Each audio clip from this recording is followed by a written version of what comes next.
We get two views now. Cliff Kupchan is Middle East Director at the Eurasia Group, and Reuel Gerecht is a Senior Fellow with the Foundation for Defense of Democracies. Welcome to both of you. Cliff Kupchan, let me start with you. While we're waiting for this possible interim, what's called an interim agreement, the question is whether it would be a good first step. That would be a very good first step. The key goal for the U.S. and the West is to make it harder for Iran to dash to a nuclear weapon. What we're trying to do is to limit their enrichment capability, their ability to enrich uranium, lengthen the amount of time it would take them to dash to a bomb, more verification, take steps that would make it really hard for the worst to occur. And I think there's a good chance of that. Reuel Gerecht, you're more skeptical. Yeah, I mean, we have to depend on the press reports and what officials here have suggested, but I don't think they are doing anything to actually dismantle the program. I mean, that's the real objective.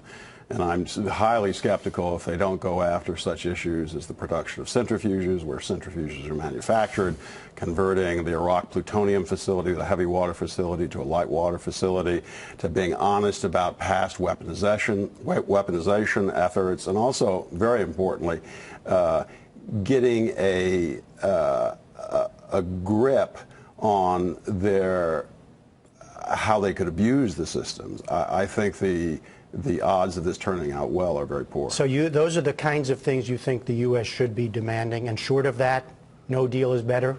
Well, I think you should be very, very clear that right now the United States is relatively in a very strong position. If you start dismantling sanctions, our position is going to get weaker and weaker and weaker. All right, what about that?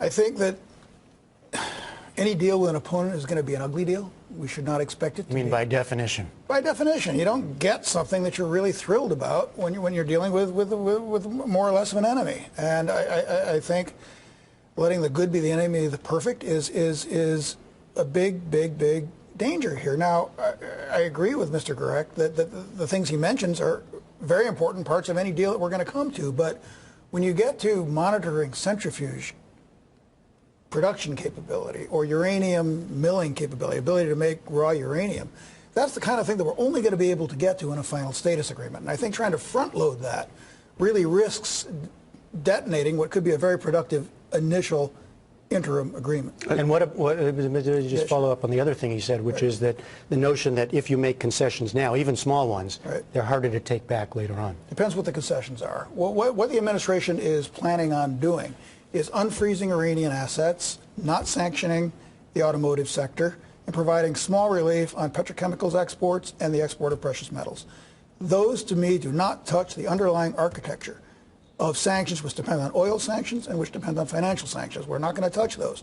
So, to me, we're on the verge of what it would be we're hopefully on the verge of what would be a very good deal for the United States. All right, Mr. Gerecht. Well, I mean, I would say first and foremost, if you do not even have the means up front of verifying where the Iranians are doing their nuclear research, if you don't have an additional protocol at the very beginning, you're depending upon the Iranians to be honest, and they have lied and cheated ever since 2002 when they discovered the Natanz facility.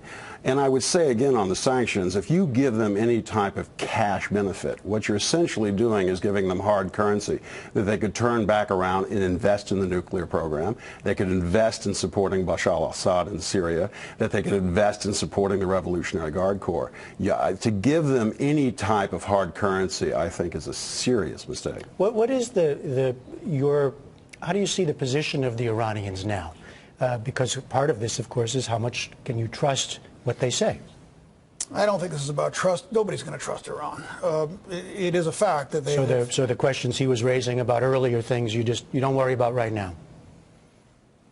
This agreement can't be based on trust. It would be based on verification. One of the first things that the United States, the P5+1, is going to be looking for is an increased and very stringent inspection regime.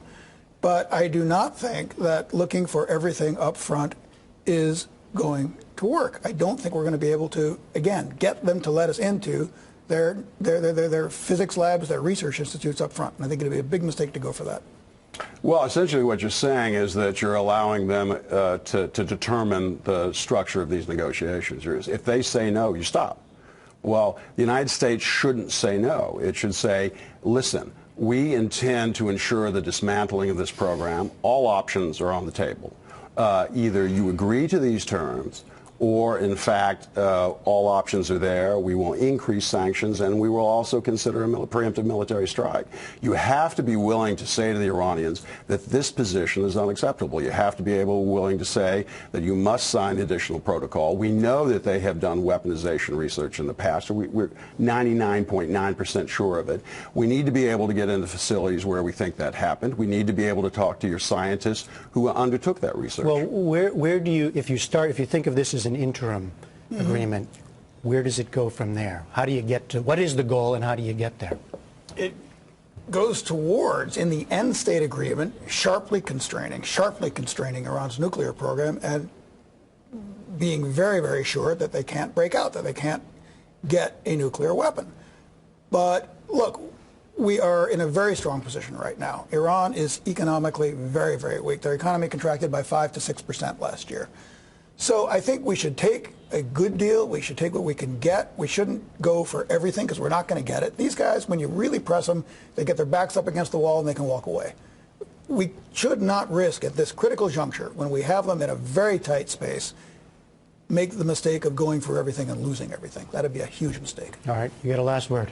I just think it has to pass the pinch test. And I don't think, if the press reports are true, that we have under discussion something that really passes, that we're not really setting back the program much at all, that they're maintaining the nuclear weapons infrastructure, and we're really not pushing them when we do have the stronger hand. If you have the stronger economic hand, use it. Does your gut tell you that they are going to reach some kind of agreement this weekend? I think likely so, because I think the president, most importantly, wants to avoid a binary choice between surrendering and having to engage in a preemptive military strike. You're agreeing. You think something's going to happen? I think something's going to happen this weekend. I think both sides want it, which means it'll probably get done. Cliff Kupchan, Reuel Marc Gerecht, thank you both very much.